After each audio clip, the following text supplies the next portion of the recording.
بسم الله الرحمن الرحيم وأنيقو ولالكينا ليبان محمود حسن جنرال كاديجا داوانيسانا والي لوف جنرال مانتا waxaan doonayaa inaan idin la wadaago qiso jacayl qisadaas oo aad u xanuun badan qiyaanana ka samaysan qisadani waxay ku dhacday wiil Soomaaliyeed oo ku nool wadanka Kenya gaar ahaan magaalada Gaarisa magaciisa wuxuu ku sheegay Ibrahim Sharif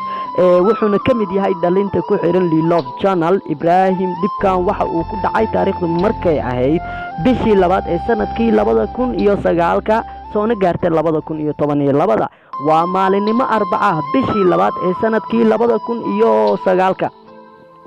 xilli galab ah ayaan magaalada isku soo raacnay aniga iyo wiil saaxiibkayga ah oo la yiraahdo Cabdirasaaq magaalada markaan howlaheeni ka soo dhameysanay ayuu yiri saaxiib soo bax ila mar cid habar yartay ay leedahay kadibna waan ka yeelay oo nimid gurigii uu sheegayay saaxiibkayga guriga dad badan ayaa ku noolaa anigana dadna kama aan garanaynin oo ka ahayn saaxiibkayga guriga ay keenay Faatimo waa gabar reerka kamid ah wayna salaantay oo wayna soo dhaweysay waliba si heer sare ah waan ka qaadnay kadib waan iska soo baxnay warmoog ayaan ba ahay gabadhu wayba i caashaqday oo way jeclaatay oo aragtidii koowaad ijamatay ugu dambeyn waxay ii soo dirtay wiilkii saaxiibkayga ahay ee Cabdirasaaq isagana wuu ii imaaday oo wuu iiga warbixiyay xaalka siduu yahay anigana waligay naag maana shukaansan inaa jacayl u qaadana warkiisa daa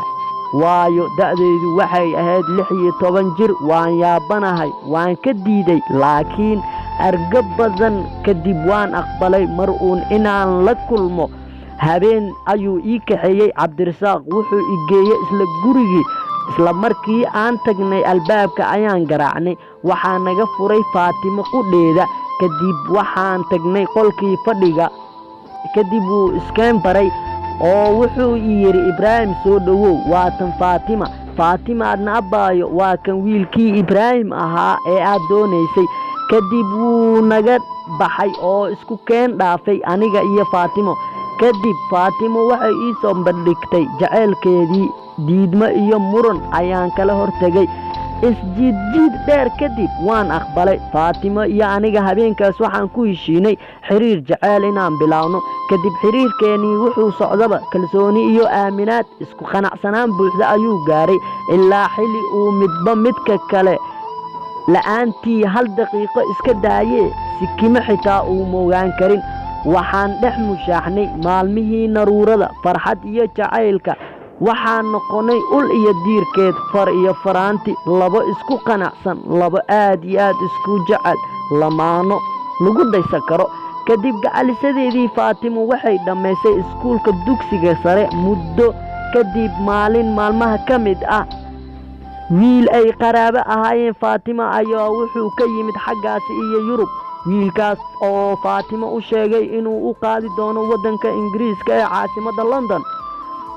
halkaas oo ay ka bilaabi doonto waxbarashada heerka jaamacadeed way ii sheegtay runtii aad ayaan uga naxay oo waan murugooday ayada qudheeda raali kama aysan ahayn balse ugu dambeyntii waan isku afgaranay inay iska baxdo ballan iyo axdi ayaan dhiganay oo waxaan ku heshiinay in qofka kale uu ilaaliyo qof walbana dhankiisa inuu ka adkeeyo jaceylka iyo axdiga ka dhaxeeyo 2010 bishii 9 maalin Arbaca ah subaxnimo 2 saac iyo rubi ayay baxday kadib xiriirkeeni wuxuu ka socon jiray internetka waxaan saas ahaanaba waxay igu tiri habeenada kamid ah aboowe leen ayaan ku sameeynaya oo UK ayaan ku keeni oo isku meel ayaan ku noolaanaynaa guurkeenana halkaas ayuu ka dhacayaa balse nasiib xumo way suuragali weysay kadib waxaan ku heshiinay inaan soo tahriibo oo naftayda u soo biimeeyo ayada darteed maadaama ay tahay jaceelkayga kadib tahriib ayaan galay waxaa laygu qabtay Liibiya halkaas oo aan ku xirnaa muddo dhowr bilood ah oo aan ku rafaaday xabsigii haddana jacayl ii dheer yahay aniga waxaan sitay baasaboor Kenyaan ah waxaa laygu soo celiyay dalka Kenya markaan imaaday waxaan durbadii bilaabay inaan raadiyo jaceelkaygii gacalisadeedii aan darteed u tahriibay ee Faatima balse nasiib xumo waan ka waayay dhammaan taleefanadii aan kala xiriiri jiray iyo ciwaankeedii oo dhowr message aan u reebay kadib waxaan dareemay murug iyo isla hadal bishii koowaad ee sanadkii 2012 ayaa waxa ii timid warqad waxayna iga timid Faadumo Alleylehe intaana furin waan farxay oon qoslay oo gacalisadeedii inay ii soo laabatay ayaan aaminay oo ay soo raadisay balse maxaa dhacay alla jacaylku xanuun badanaa oo qiyaamada u daranaa warqadda waxaa ku qorneed sidatan assalaamu calaykum walaal Ibraahim iga raali noqo wixii dhacayna waxay ahaayeen qadar rabbi calafka ayaana kala kaxeeyay haddaan ku qiyaamay iga raali noqo hadda waxaan ahay xaas nin aan ku qanacsanahay ayaan guursaday oo jeclaaday marka isku day inaad isoo raadin mar dambe nolol farxad leh ayaan dhex mushaaxayaa ha i qasin walaal mahadsanid runtii waan qaracmay iska ilmeeyey iska murugooday xaaladayda sidee ahayd waan garan waayey ooba waxaan garan waayey meesha layga jiro gabartii aan darteed u tahriibay gabartii aan darteed xabsi u galay gabartii aan darteed u dhibaatooday oo aan darteed rafaad badan u maray balantii maanta way iiga baxday xanuun iyo murugo fara badan kadib waan iska samray oo waan iska dulqaatay rabbina wuu ii fududeeyey 2014 ayaan guursaday gabar aan muddo yar soconnay alxamdu nasiib xumo nafsi ma soo daahiro nafsi ma maqnaado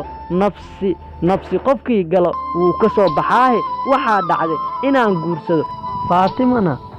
isla waqtigaan guursaday la soo furay shalay ayay joogtaa oo hadda waxay doonaysaa inay mar labaad ay raali geliso oo aan jaanis siiyo oo ay xiriirkii jacayl dib u soo nooleyso balse aniga taas ma samayn karo oo waxaan ahay nin xaasle xaas aan jeclahay oo aan ku faraxsanahay oo i daryeelayso baan hadda haystaa haddii aan maro murugiyo kubadaye muraaniyo isjiid waxaan ahay makhluuq mar khaldami kare macaan raali noqo waxaan ahay makhluuq mar khaldami kare macaan raali noqo isoo noqo